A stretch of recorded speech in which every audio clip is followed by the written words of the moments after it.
전문가와 함께 태풍 진로와 비바람 상황 전망해 보겠습니다. 네, K웨더 반기성 예보센터장 나오셨습니다. 어서 오십시오. 네, 안녕하세요. 네, 먼저 태풍 이동 경로부터 보겠습니다. 바비가 북한 옹진반도 부근에 상륙을 했습니다. 네, 그렇습니다. 죄송합니다. 5시 반경에 이제 옹진반도로 상륙을 해서 현재는 미림 쪽을 향해서 올라가고 있고요. 예. 아침 9시경에는 저 평양을 약간 넘었으면서 순천, 다음에 이제 백두산 서쪽으로 해갖고 하얼빈 쪽으로 계속 북상에 올라갈 것으로 예상이 됩니다. 보통 내륙에 상륙하면 태풍이 약해지고 또 우리나라보다는 좀 북쪽에 많이 올라가 있기 때문에 저희한테는 영향을 안 준다 이렇게 보면 되나요? 일단 뭐 주세력은 일단 저 북한으로 상륙을 했으니까 또 이제 상륙을 하면 저 세력 자체가 약해집니다. 그렇다고 하더라도 그 후면에서 일단 오전까지는 수도권 지역입니다. 수도권 지역 쪽은 돌풍 가능성이 있습니다. 그래서 오전까지는 좀 상당히 좀 경계를 해야 할 것으로 보고요. 예. 다만 이제 북한 지역은 약해지더라도 지금 현재 기상청 예보는 평양 인근을 지나갈 때 풍속이 최대 31m까지 보고 있습니다. 그래서 상당히 강하기 때문에 북한 쪽으로는 많은 피해가 있을 것으로 예상이 됩니다.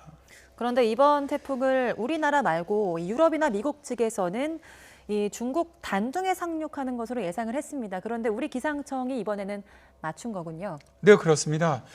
기상청 뭐 일관되게 이제 황해도 쪽으로 상륙하는 것으로 예상을 했죠.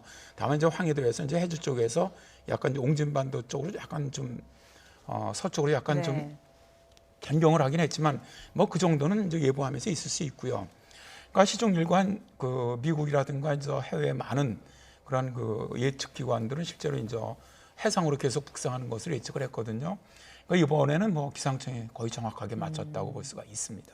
이번 태풍이 바람 태풍이다라고 저희가 계속해서 강조를 해드렸고 저희가 앞서서 기자가 강화도에 나가서 지금 바람이 어느 정도 부는지도 보여드렸는데 어느 정도 비바람이 기록이 됐습니까 이번 태풍이? 이번 태풍은 사실 예상한 것보다는 비바람 기록이 굉장히 작습니다. 그러니까 태풍의 원래 그 중심 최대 풍속이 45m, 서해상으로 북상하면서도 44, 43 이 정도까지 경기만 올라올 때도 43으로 예측을 했거든요. 예. 그렇게 될 경우에는 예전에 올라왔던 태풍들과 비교해서 거의 최대 풍속이 한 60m 이상을 이번에 기록한다. 예. 그래서 역대 최고 기록을 반드시 네. 깰 것이라고 봤는데 지금까지 뭐 가장 강하게 불었던 곳이 흑산도가 47m 주속, 다음에 이제 뭐 경렬 비열도죠. 이쪽이 44m 정도니까 실제 저희들이 예상했던 것보다는 거의 한 10m에서 15m 정도 적게 불었다고 볼 수가 있습니다. 네, 그런 이유가 뭘까요? 여러 가지 이유가 있습니다. 일단 가장 첫 번째는 기상청이 너무 과도하게 풍속을 좀 불렸던 것이 아니냐는 게 있는데 그거는 현실적으로 불가능합니다. 왜냐하면 이건 뭐 우리나라뿐만 아니라 전 세계가 다 같이 측정하고 지금 그런 기술들이 있기 때문에 그건 아니다.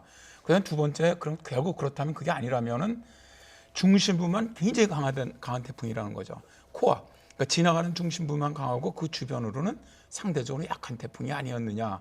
현재는 일단 그렇게 보고 싶습니다. 예, 지금 바비가 서해로 북상을 했는데요. 앞서서 링링이나 볼라벤 같은 이런 서해 북상 태풍이랑 비교하면 어떤 뭐 공통점이나 차이점이 있을까요? 원래 처음 기상청이 예측했던 건 볼라벤 쪽으로 예측을 했었죠. 좀 해안과 가까이 지나가는. 예. 그랬더니 이제 수정을 하면서 링링, 예. 거의 링링의 그 코스를 그대로 밟아 올라갔는데 마지막에만 약간 더 서쪽으로 이제 지나갔는데 예. 실제로 지금 보면은 이 볼라벤 같은 경우도 덴빈, 물론 저 덴빈하고 결합된 거지만 피해가 한 6,500억 원 정도 발생을 했는데 네. 지금 현재 이번 바비 같은 경우는 링링하고 거의 비슷하게 올라갔습니다. 예. 제가 보기엔 거의 링링 피해 정도 수준이 아니겠느냐, 300억 원 내외 정도. 예. 그러니까 원래 저희들이 아주 뭐 초강력 태풍까지 예상을 했는데 실제로 피해는 뭐 그 정도까지는 발생하지 않았던 것으로 그렇게 예상이 됩니다. 그래도 뭐 최장장마의 뒤에 바로 이어진 태풍이라서 피해가 좀 클 것 같은데요. 우리나라에 지난해 무려 7개 태풍이 지나갔고 뭐 올해는 장미와 바비까지 2개인데요. 앞으로 또 강력한 태풍이 올 거라고도 말씀을 해주셨죠. 네, 현재 이제 모델에서는 상당히 강력하게 발달할 것으로 예상되는 태풍이 일단 북상하는 것으로 예상을 하고 있습니다. 그래서 다음 주 중반 정도에 일단 우리나라 쪽으로 올라올 것으로 보는데 현재 태풍 자체가 일단 만들어지면 전부 우리나라 인근으로 지금 올라오는 태풍의 길이 열려 있거든요. 그렇기 때문에 다음번 태풍도 발생을 하면 거의 우리나라 인근으로 통과할 가능성이 높고 특히 이번 태풍은 이번 저 바비 같은 경우는 이제 고위도에서 발생을 해서 상당히 이례적으로 강하게 발생했던 태풍이지만 이번에 발생한 태풍은 거의 북위 한 15도 정도 필리핀 동쪽 해상이죠. 그쪽에서 발달하는 것이기 때문에 상당히 고수운력을 지나오면서 강하게 발달할 것으로 예상이 됩니다. 그래서 이번 태풍 같은 경우는 크기는 한 중형급이었는데 다음 주에 오는 태풍은 대형급이 되지 않겠나 그렇게 예상이 됩니다.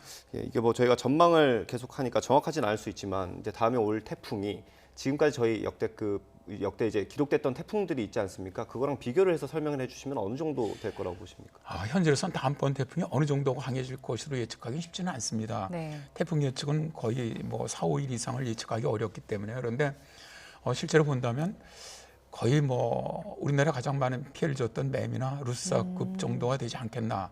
일단 그렇게 예상을 합니다. 그럼 이번 태풍도 굉장히 강력할 것이다 이런 말씀을 해주신 건데요.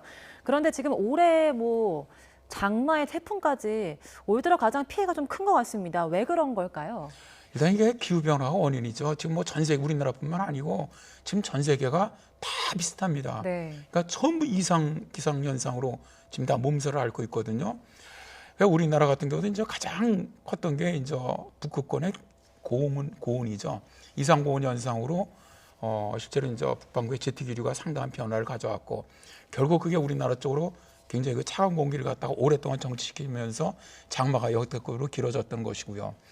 다음에 지금 라니냐는 아니더라도 상당히 라니냐성 그런 현상이 동태평양에 발생하고 있거든요. 그러다 보니까 이 태풍이 발생하는 이 해수 쪽이 굉장히 해수 온도가 높아요. 평년보다. 그렇기 때문에 이제 태풍 같은 게 발생을 하면은 상당히 강력한 태풍이 발생할 가능성이 매우 높죠. 예, 마지막으로요. 이제 한두 시간 정도는 그래도 수도권은 이제 태풍에 대비를 해야 하는 상황 아니겠습니까? 그런 거 좀 설명을 해주시면 좋겠습니다. 네, 그렇습니다. 이제 북한으로 상경에서 올라간다고 하더라도 일단 그 수도권 지역 쪽은 오전까지는 돌풍이 불 가능성이 높습니다. 예. 그래서 오전까지는 하여튼 이 경계를 풀지 마시고 꼭 대비를 하셔서 피해가 없도록 하셨으면 좋겠습니다. 네, 말씀하신 것처럼 아직까지 중부지방에는 많은 바람이 불고 있는 만큼 피해 대비 철저히 해주셔야겠습니다. 네, 지금까지 반기성 예보센터장과 함께 이야기 나눠봤습니다. 고맙습니다. 고맙습니다. 네, 감사합니다.